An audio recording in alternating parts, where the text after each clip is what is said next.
Oke, pada kegiatan coaching kali ini Bunda Lova berperan sebagai coach.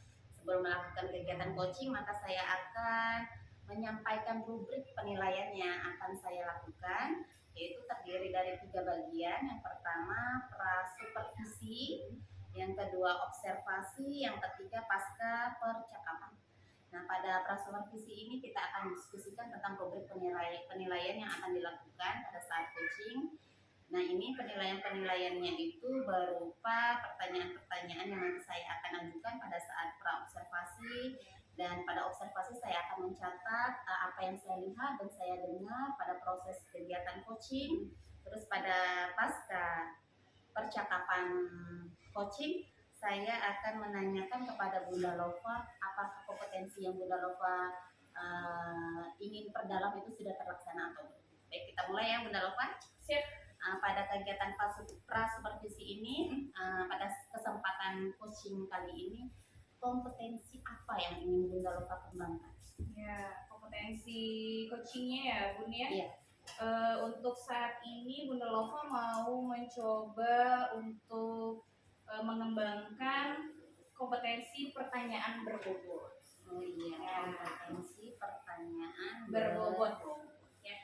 Nah, dari kompetensi pertanyaan berbobot ini, indikator ketercapaiannya seperti apa, Bang, menurut Bunda Lova? Iya, kalau dari pertanyaan berbobot itu indikasi tercapainya itu berarti Bunda Lova bisa mengajukan pertanyaan-pertanyaan yang sifatnya terbuka. Ya.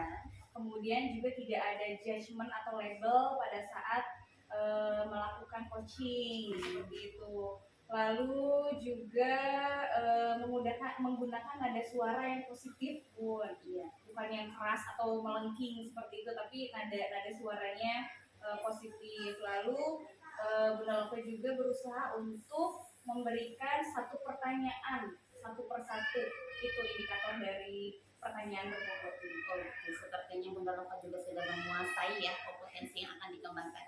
Baik, kita bisa mulai sekarang, Bu Eka. Baik, saya persilakan kepada Bunda Lova dan Bu Eka.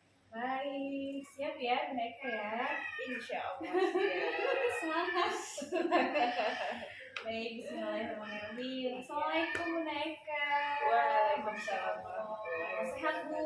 Alhamdulillah. Sudah berapa bulan sekarang? 8 lebih. Masya Allah, tinggal menghitung.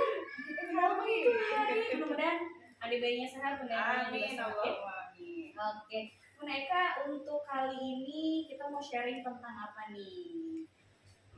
Kalau sharingnya kayaknya lebih ke apa sih yang mau saya ubah dari pembelajaran saya di semester 1 untuk di semester 2 nanti, karena di semester 1 itu banyak sekali kendala-kendala yang kami hadapi ketika saya berbicara dengan rekan sejawat, rekan-rekan guru. Jadi karena mungkin juga efek pandemi kemarin kali ya. Bisa. Jadi anak-anak itu lebih vakum, lebih kurang aktif, lebih terlihat bosan gitu dalam proses pembelajarannya. Jadi bagaimana kira-kira untuk semester depan rencananya itu seperti apa? Begitu. Memang untuk yang semester sekarang ini yang terlihat dari anak-anak itu memang seperti apa ya Bunda gambarannya? Kalau yang sekarang itu mungkin mereka itu sudah terbiasa dengan program daring yang COVID kemarin jadi ya. Jadi ketika proses pembelajaran itu ada yang tidur, ada yang nggak fokus, kemudian ada yang lari kanan lari kiri. Intinya mereka itu tidak terlalu tertarik dengan proses pembelajaran. Jadi gitu. Itu serius sampai tidur? Ada yang intinya tidur itu misalnya nih mereka di meja itu mereka naruh kepala. Intinya kan pada proses itu kan mereka sudah merasa bosan gitu ya. Mungkin tidak tidur beneran gitu ya. Jadi, tapi gesturnya itu kan mereka naruh kepala di atas meja. Kemudian itu kan sudah menandakan bahwasanya proses pembelajaran itu kurang begitu diminati begitu. Kira-kira nih menurut Bunda Eka, gimana ya cara untuk meningkatkan antusiasme mereka belajarnya itu supaya nggak gesturnya kayak tadi kayaknya lesu, kok kayaknya nggak antusias gitu ya. Di semester kemarin kan seperti itu ya responnya. Nah, kira-kira gimana nih caranya?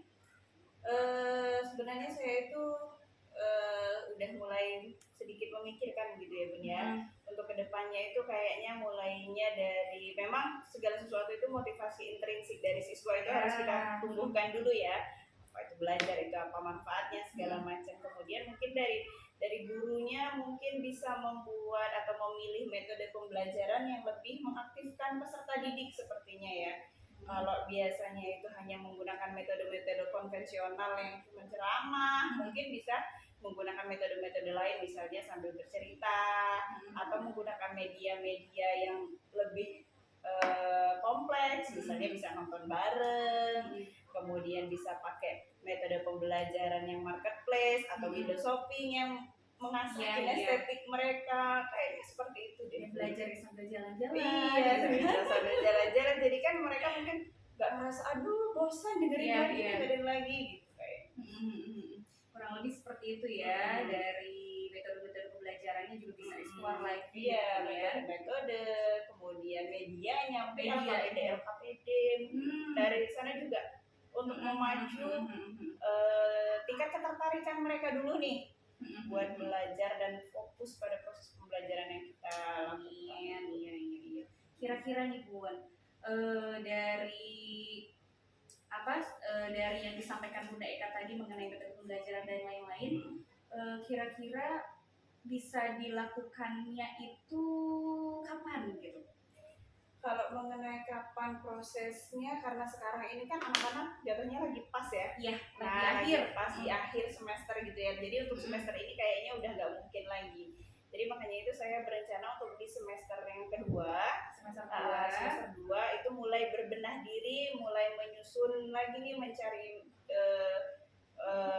sumber-sumber yang relevan mungkin mengenai metode-metode yang lebih mengaktifkan siswa gitu. Sekarang kan banyak YouTube ya Bun ya. Kita bisa lihat dari situ atau baca-baca literatur lain. Mungkin di semester yang kedua kayaknya yang akan lebih difokuskan lagi untuk meningkatkan proses pembelajaran tadi. Kemudian kalau untuk dukungan supaya anak-anak di semester 2 ini bisa lebih aktif lagi, kemudian lebih tertarik gitu dengan pembelajaran yang diberikan oleh guru. Kira-kira dukungan apa yang Bunda Eka berikan?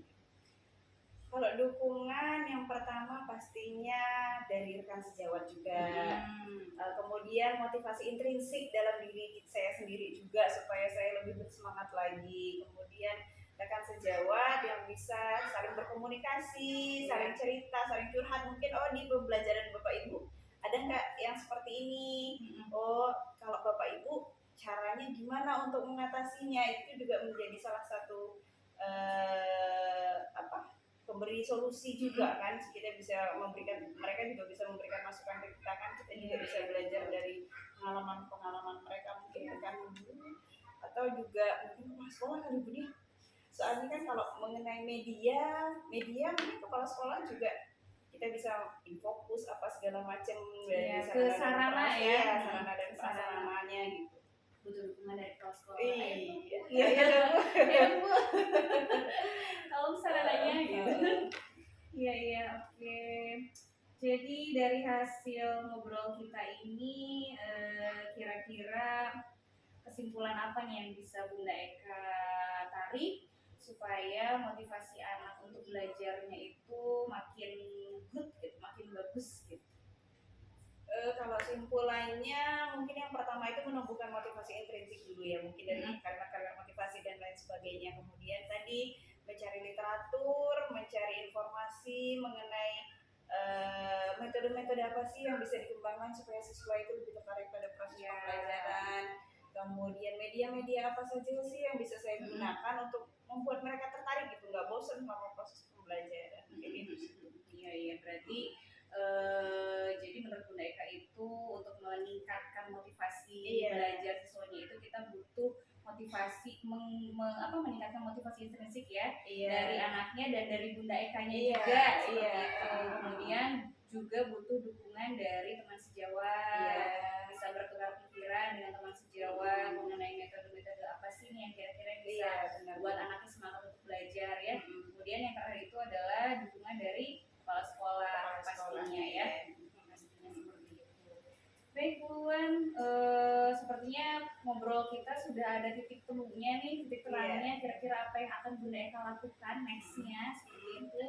Jadi untuk pertemuan selanjutnya kita bisa ngobrol hasil dari yang sudah Bunda Eka lakukan, yang tadi kita bahas dukungan, motivasi dan lain-lain. Kalau sudah bisa dilakukan, Bunda Nova nanti mau dengar apa ceritanya Cerita lagi. lagi ya. Kira-kira gimana nih anaknya? Apa ada yang masih seperti itu gitu? Semoga saja Apa ada yang kalau masih udah males? ada perubahan, semoga saja mereka lebih aktif. Amin, iya. Nggak ada lagi tuh yang kepala jadi meja gitu kan ya. Berharap seperti itu ya Bun ya. Baik Bunda Eka, terima kasih ya sudah mau cerita-cerita sama Bunda Lova hari ini. Mudah-mudahan kedepannya proses pembelajarannya semakin baik. Amin ya rabbal alamin. Baik, terima kasih. Bunda Lova tutup. Wassalamualaikum warahmatullahi wabarakatuh. Waalaikumsalam warahmatullahi wabarakatuh. Sudah. Masya Allah. Keren. Nah, dari observasi yang dilakukan, Bunda Lova sebagai coach dan Bu Eka sebagai coaching, komunikasi efektif sekali. Terlaksana benar-benar komunikasinya secara efektif, terlaksana secara dua arah, timbal baliknya ada, umpan baliknya juga ada. Terus dari permasalahan Bu Eka yang disampaikan ke coach bisa menggali informasi lebih dalam dari permasalahan-permasalahan yang ada pada Bu Eka ya, dan Bu Eka juga alhamdulillah sudah menemukan solusinya ya. Iya, Rencana tindak rencana tindak lanjutnya lanjutnya sudah ada. Proses coaching juga telah berlangsung secara runut tirtanya mulai dari tujuan, identifikasi, rencana aksi, dan tanggung jawab. Semuanya sudah runut terlaksana. Nah, menurut Bunda Lova nih sebagai coach yang sudah dilaksanakan tadi ya, kompetensi yang Bunda Lova kembangkan tadi, apakah sudah pertanyaan terlaksana ya? Apakah sudah terlaksana atau belum menurut Bunda Lova? Pertanyaan berbobot tadi Bunda Lova sudah berusaha sih memberikan pertanyaan-pertanyaan yang sifatnya terbuka gitu ya Bunda Eka ya, supaya jawaban dari Bunda Ekanya juga bisa banyak gitu. Iya. Terus berusaha juga untuk menggunakan nada suara yang seramah mungkin gitu ya Bun. Supaya santai mungkin, gitu ya. Supaya komunikasinya juga enjoy gitu kan. Coachingnya juga bisa cerita banyak gitu ke kitanya karena dia ngerasa nyaman gitu. Terus mengajukan pertanyaannya ya satu persatu gitu, nggak satu belum diselesai udah nanya lagi, nggak seperti itu. Itu pun kalau yang tadi dari pertanyaan berbobotnya yang Bunda Lova rasain. Bunda Eka apakah merasakan hal yang sama? Saya merasakan hal yang sama. Alhamdulillah. Alhamdulillah saya bisa lebih plong gitu sekarang dan lebih bisa mencari solusi dari alhamdulillah. Iya, berarti lebih terbuka ya Bu. Terbuka. Ya Bu Ekanya juga lebih terbuka ke Bunda Lova, tidak ada yang ditutup-tutupi. Berarti Bunda Lova sudah good melakukan pertanyaan berbobotnya ya. Iya, alhamdulillah. Iya. Seandainya nih Bun, kalau kedepannya nih dilakukan proses coaching lagi, kompetensi apa yang mau Bunda Lova tingkatkan lagi dari tiga kompetensi tadi ya? Tiga kompetensi tadi yang kan harus pertanyaan berbobot memang yang kita rasa agak susah ya untuk ditingkatkan. Kalau setelah itu Bunda Lova mungkin mau ke yang kehadiran penuhnya Bun, karena kita kadang tuh fokus pas proses coaching itu ada aja gitu pikiran cabang kemana-kemana gitu, jadi harus bisa kehadiran penuh pada saat proses coaching itu. Mudah-mudahan bisa lebih memaksimalkan proses coachingnya, itu kehadiran penuh. Kehadiran penuh kompetensi yang berikutnya akan dikembangkan. Semoga kedepannya kita menjadi lebih baik lagi, menjadi pribadi yang lebih baik lagi ya Bunda-Bunda. Proses coaching ini kita tutup sampai di sini. Alhamdulillah berjalan dengan lancar. Nah, cukup sekian dan terima kasih. Assalamualaikum warahmatullahi wabarakatuh.